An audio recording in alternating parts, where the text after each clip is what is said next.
Check out my 4K gold giveaway down in the description and be sure to enter it before it ends. Do you have a hard time choosing between tier 1 saber or the tier 14 sword from Oryx? Well, then this video is for you. Hello guys, it's me Gleff back again, and today I wanted to go over the top 10 swords in Realm.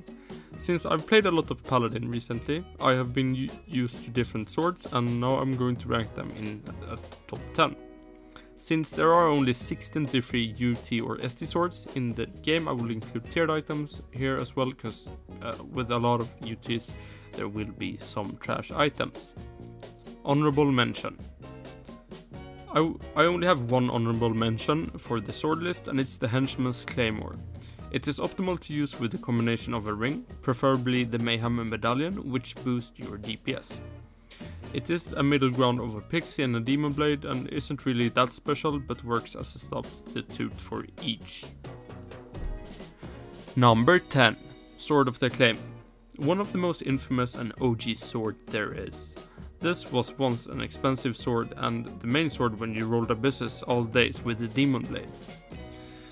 But now, with the introduction of hulls some years ago, the tier 13 sword and now the tier 14 sword with O3 have overtaken the top tiered sword. It has a okay damage and is a good sword for backup characters. Can't really say more than that, and it's just a normal sword but the 10th spot. Number 9. Keychain Cutlass. This white bag drop isn't really the optimal white bag you want from the keeper. The damage it puts out is about the same as the acclaim, but the stat bonuses on the sword is greater for you than using an acclaim, for example. 50 MP, 5 vitality and 3 defense is really optimal for a knight here.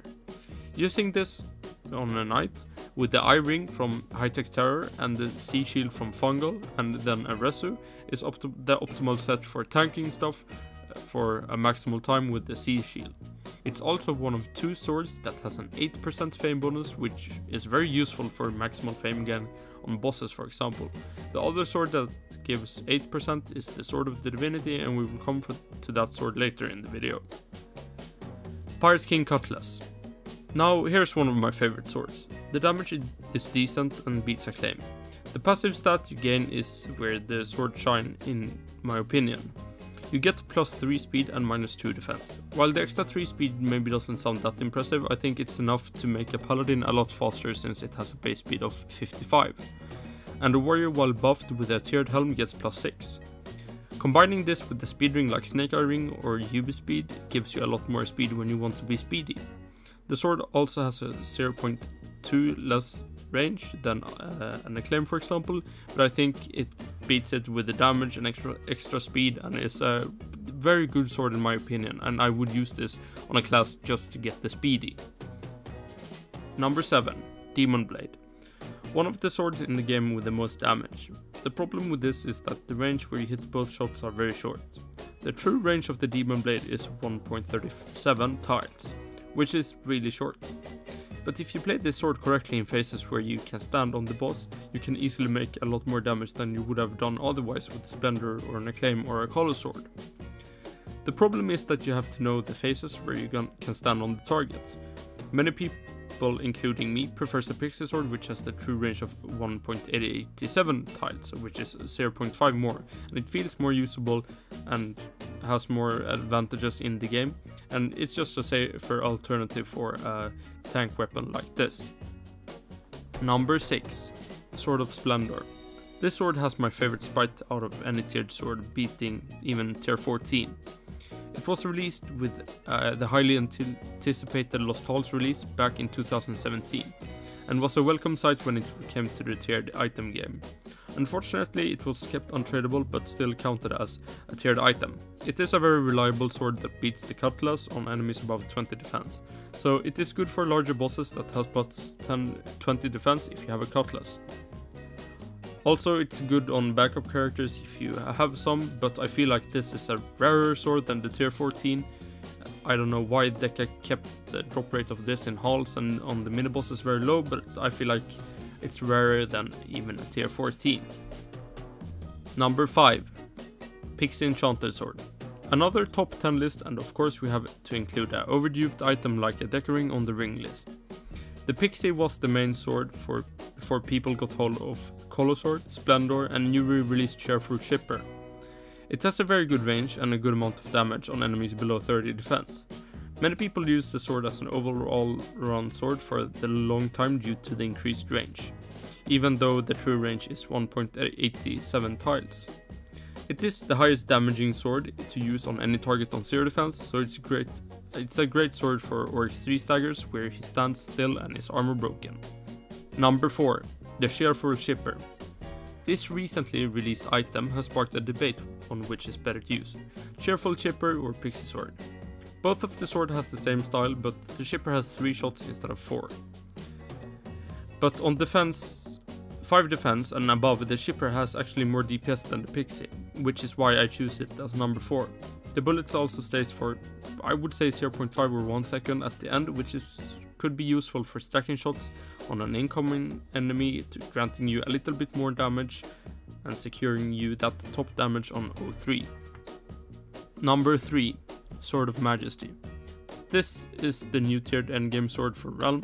It has almost the same DPS as the Colossus, but for me it has only one use that is better if you have a Colossus or Divinity, especially the Colossus.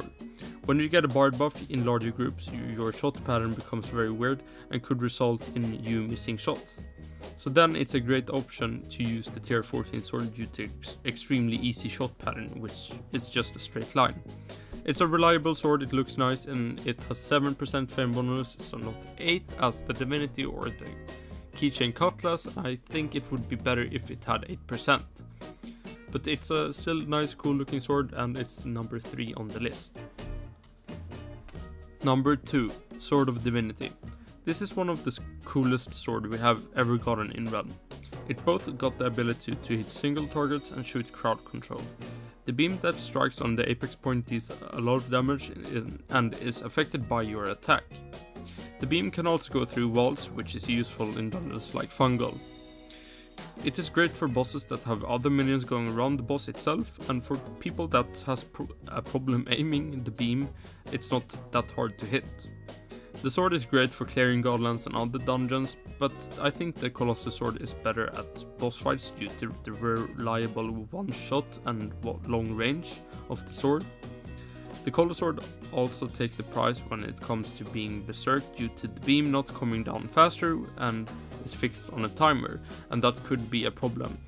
And in larger groups you will do more damage with the Colossus sword when being double buff with the berserk.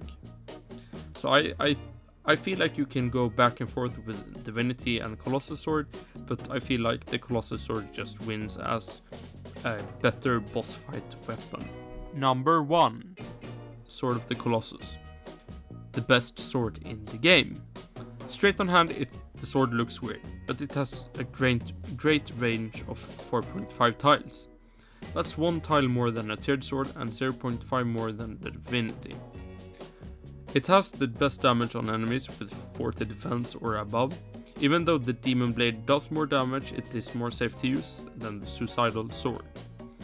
If you could control it with the increased range with the bard buff, it is even stronger. So it's one of the best swords when it comes to damage, but also being safer as a melee, which can save you a lot of times when you want to do damage in 03 and other harder dungeons. Well, that's my top 10 list on every sword in the realm. Did you agree with me, or do you have any other placing with the top 5 swords of the list? I mean, it's a really pick and choose which ones are the top 4 or 5, but I think the list is pretty accurate. Thanks for watching, and be sure to catch my next video or stream, and to do that you have to follow and subscribe.